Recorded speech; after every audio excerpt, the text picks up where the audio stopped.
Hi, I'm Crystal, and I'm here today for a National Coffee Day hop on YouTube. There are 24 stops on this hop, and our hostess is Lene over at Fashionably 50-something. So thanks for stopping by today so we can share some fun coffee-themed crafts. So all 24 of the stops in the hop are listed in the description box, and I hope that you will check out everyone's makes for National Coffee Day. I started out with some cards. So I started working in the 80s, and this pattern was incredibly popular in the 80s and 90s on to-go cups. The pattern is called Jazz, and I just printed that pattern out from a little snippet on the internet, and then used a coffee cup die to make a stack of coffee cups to give a little depth, and then I made my background out of Stampin' Up! Rich Razzleberry. I thought that was a nice color match for the purple stripe in that little teal, I don't know what to call that, swoop, anyway. Of course, coffee always makes me think about Starbucks gift cards, and so I stuck a little coffee cup die on the inside of my card, and then I made some gift card holders. So these gift card holders are made using pattern paper from a digital kit. The digital kit is by Creating with Jovi, and I will link to her in the description box below.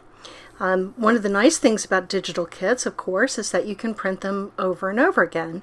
And so I really felt free to alter the paper a little bit because, of course, I could just print it again if I didn't like how it turned out. So on this one, I added a little bit of text, and I used some ink sprays to add a little bit of metallic gleam to this paper as well.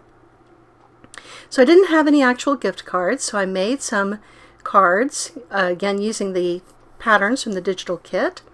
So if I don't end up using these tiny paper bags to hold actual gift cards, I think that'll make a nice journaling card for a junk journal.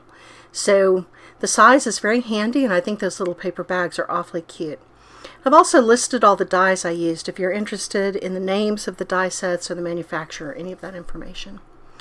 So after I made that card with those little tiny paper bags and journal cards or gift cards, I made another version, same pattern, same coffee cup die with a fade background, and then the little envelope here, I made another, this is an ATC size card that's got a coffee decoration on it, and this little envelope reminds me of inner office envelopes at work.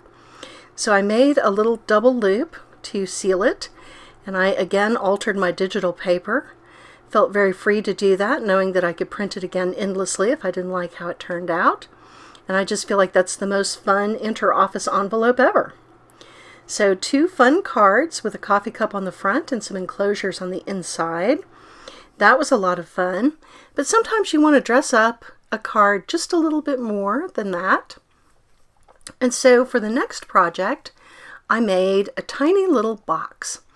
And so this box I covered with the digital paper print and some ephemera. And then I've put inside the box my gift card.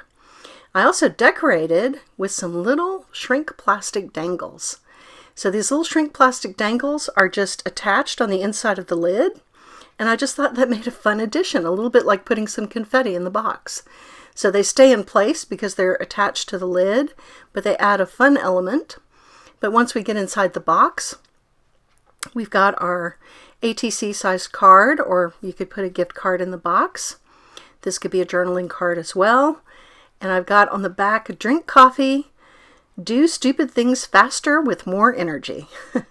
I'm an accountant by profession, so I feel like my entire working life runs on coffee and Microsoft Excel.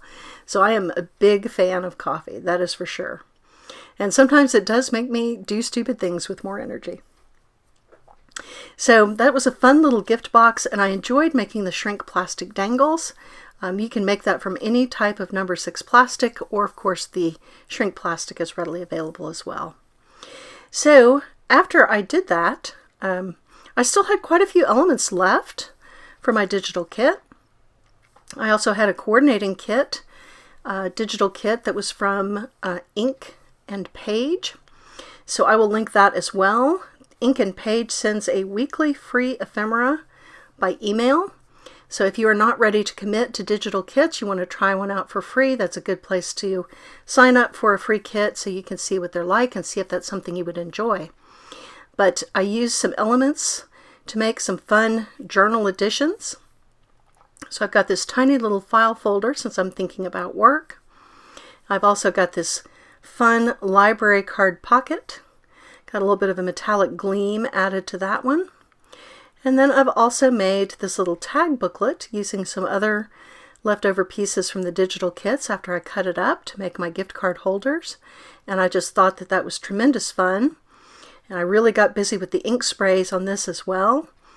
Added some magazine cutouts to decorate my little tag book. And I have to say that I just enjoyed making these crafts so much. And I definitely did it with a cup of coffee in hand the entire time. So all 24 of us on the hop are uploading at the same time. So I am going to definitely be out there looking at everyone's creations, looking forward to seeing what everyone has made for this hop. Really appreciate Lene at Fashionably 50 Something hosting this hop for us. And I appreciate you stopping by to see what I made today. I hope you have a fabulous day and always have good hot coffee.